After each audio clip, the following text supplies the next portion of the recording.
بسم اللہ الرحمن الرحیم۔ السلام علیکم۔ بلا شبہ قرآن و حدیث محض قصے اور کہانیوں کے لیے نہیں ہے، بلکہ اس میں حرف بحرف پوری انسانیت کے لیے اصلاح اور رہنمائی موجود ہے۔ ہم بڑی تحقیق کے ساتھ قرآن و حدیث کے مفہوم کو ہماری ویڈیوز کے ذریعے آپ تک پہنچانے کی کوشش کرتے ہیں۔ ریاض الجنہ کو جنت کا ٹکڑا کیوں کہا جاتا ہے؟ رسول خدا صلی اللہ علیہ وآلہ وسلم کا ارشاد ہے کہ میرے گھر اور میرے ممبر کے درمیان والی جگہ ریاض الجنہ یعنی جنت کے باغوں میں سے ایک باغ ہے۔ رسول خدا صلی اللہ علیہ وآلہ وسلم کے مبارک گھر اور ممبر کے درمیان والی حصے کو روضہ یا ریاض الجنہ کا باغیچہ کہا جاتا ہے۔ حدیث سے یہ بات ثابت ہے کہ رسول خدا صلی اللہ علیہ وآلہ وسلم کا قبر مبارک رسول خدا صلی اللہ علیہ وآلہ وسلم کے مقدس گھر میں ہی ہے۔ اس اعتبار سے بلا شک و شبہ یہ نبوت کے عظیم علامتوں میں سے ایک علامت ہے، کیونکہ نبی علیہ السلام کے سوا ہر ایک پر اللہ تعالیٰ نے یہ مخفی رکھا کہ وہ کس جگہ وفات پائے گا۔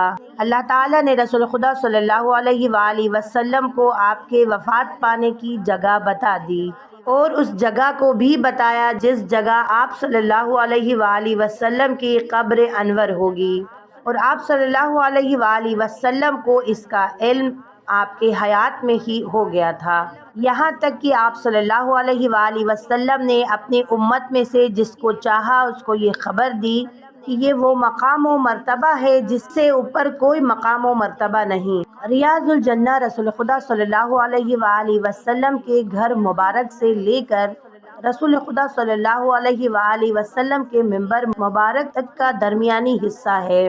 جنت کا یہ باغ جنت کا ہی ایک گدھا ہے، جیسے حجر اسود جنت کا ایک پتھر ہے۔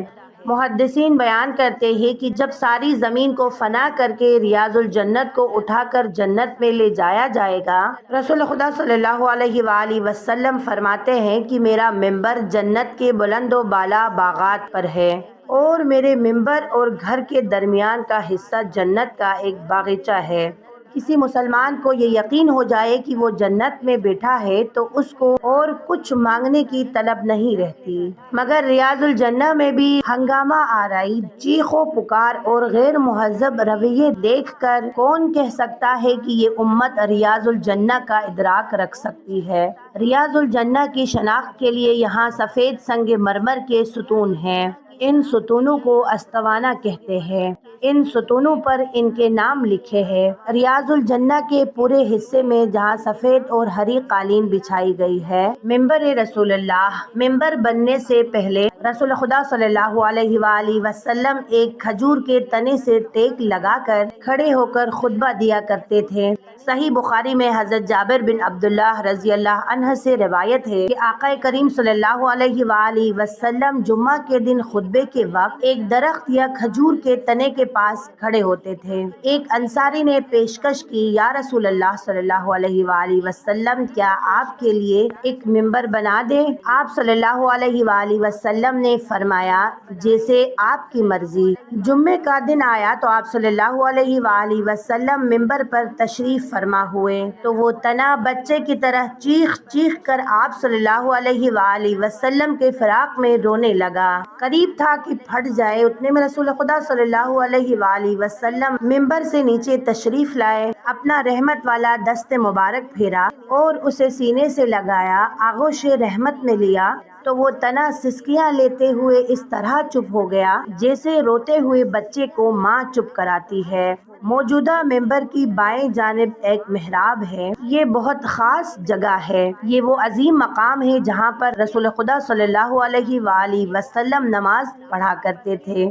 اس محراب کے اوپر اور درمیان میں لکھا ہے، ھذا محراب رسول اللہ صلی اللہ علیہ وآلہ وسلم، یعنی یہ رسول اللہ صلی اللہ علیہ وآلہ وسلم کی محراب ہے، اور محراب کے داہنے پر لکھا ہے کہ یہ رسول خدا صلی اللہ علیہ وآلہ وسلم کی جائے نماز ہے۔ روایت میں آتا ہے کہ اس جگہ پر رسول خدا صلی اللہ علیہ وآلہ وسلم نماز پڑھا کرتے تھے۔ آپ صلی اللہ علیہ وآلہ وسلم کی دنیا سے پردہ فرما جانے کے بعد جس جگہ آپ صلی اللہ علیہ وآلہ وسلم کا سر مبارک پڑتا تھا وہ جگہ بند کروا دی گئی، ادب کی وجہ سے کہ کسی کا پاؤں نہ پڑے۔ مسجد نبوی میں نماز پڑھنے کا ثواب ہر جگہ برابر ہے، مگر یہ وہ واحد جگہ سب سے بڑی فضیلت کی جگہ ہے۔ 2 رکعت کی بھی توفیق مل جائے تو اللہ تعالیٰ کا شکر ادا کرنا چاہیے۔ ریاض الجنہ کے اہم ستون۔ ویسے تو مسجد نبوی کا چپا چپا عاشقوں کے لیے نہایت محترم ہے، لیکن روضہ رسول صلی اللہ علیہ وآلہ وسلم اور ریاض الجنہ کی شان بہت بلند ہے۔ ریاض الجنہ رسول اللہ صلی اللہ علیہ وسلم کے گھر سے منبر تک 22 میٹر طویل اور 15 میٹر چوڑا ہے۔ اس حصے میں 8 ستون ایسے ہیں جنہیں مسجد نبوی کے باقی ستونوں سے امتیاز حاصل ہے۔ ان ستونوں کو سنگ مرمر اور سنہری میناکاری سے مسجد نبوی کے باقی ستونوں سے نمایاں کیا گیا ہے۔ یہ ستون روضہ انور کی مغربی دیوار کے ساتھ ممتاز کر دیے گئے ہیں جو ریاض الجنہ کے اندر واقع ہے۔ ان عظیم الشان ستونوں کی تفصیل کچھ اس طرح سے ہے۔ ستون حنانہ، یہ منبر رسول صلی اللہ علیہ وآلہ وسلم کے نزدیک واقع ہے۔ جب کسی اونٹنی کے بچے کو ماں سے جدا کر دیا جائے تو وہ اپنی ماں کے فراق میں روتا اور بلکتا ہے۔ اس آواز کو عربی میں حنانہ کہتے ہیں۔ ستون ابی لبابہ روضہ رسول صلی اللہ علیہ وآلہ وسلم کے بالکل سامنے واقع ہے۔ اسے ستون توبہ بھی کہا جاتا ہے۔ اس ستون کی وجہ تسمیہ کچھ اس طرح ہے کہ جب مسلمان ہجرت کر کے مدینہ آئے تو وہاں پہلے سے بہت زیادہ یہودی موجود تھے۔ مسلمانوں نے ان سے امن کا معاہدہ کر لیا، لیکن یہودیوں نے اس معاہدے کی پاسداری نہ کی اور اسے توڑ دیا تو اللہ اور اس کے رسول صلی اللہ علیہ وآلہ وسلم نے سخت غصے اور برہمی کا اظہار کیا، اور پھر اللہ تعالیٰ کی طرف سے حکم نازل ہوا کہ معاہدے کی حدیں پامال کرنے والے یہودیوں کو قتل کر دیا جائے۔ حضرت ابو لبابہ مدینے کے پرانے رہائشی تھے۔ ان کے یہودیوں کے ساتھ دوستانہ مراسم تھے۔ انہوں نے ہر چیز جا کر یہودیوں کو بتا دی اور ہاتھ کے اشارے سے گردن کی طرف اشارہ کیا کہ اب سب کے گلے کاٹے جائیں گے۔ بعد میں انہیں اپنی غلطی کا احساس ہو گیا۔ اپنی اس غلطی پر وہ اتنے زیادہ شرمندہ ہوئے کہ احساس ندامت سے مسجد نبوی میں ایک کھجور کے درخت کے ساتھ خود کو رسیوں سے باندھ لیا اور پھر اللہ کے راہ میں معافی مانگنے لگے۔ پھر اللہ تعالیٰ نے انہیں معاف کر دیا۔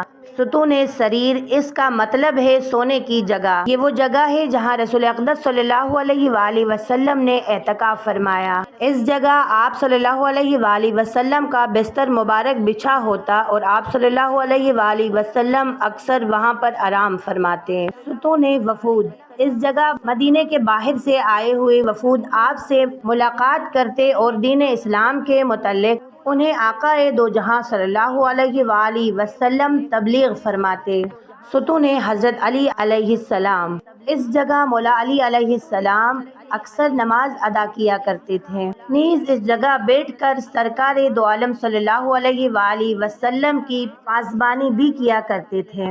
اس مناسبت سے اسے ستون علی علیہ السلام کہتے ہیں۔ ستون تہجد، یہ ستون اصحاب صفا کے چبوترے کے سامنے اور بی بی سیدہ فاطمہ الزہرا سلام اللہ علیہا کے حجرے کے کونے میں واقع ہے۔